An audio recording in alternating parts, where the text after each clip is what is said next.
Жаңа конституция жобасында әрбір азаматқа ең төмен зейнетақы мөлшеріне және жасына, науқастануына немесе мүгедектігіне байланысты әлеуметтік қамсыздандыруға тікелей кепілдік беріліп отыр.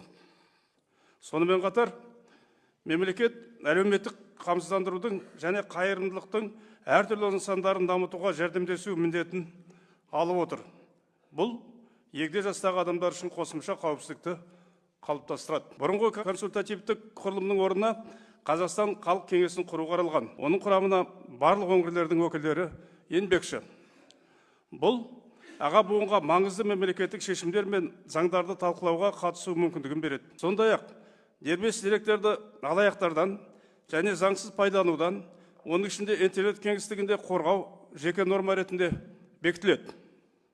Бұл цифрлық технологияларды әрдайым сенімді пайдалана бермейтін және мемлекеттік қызметтерді, медициналық көмекті алу немесе қаржылық операция жүргізу кезінде қауіп қатерлерге жиі тап болатын егде жастағы адамдар үшін ерекше маңызды.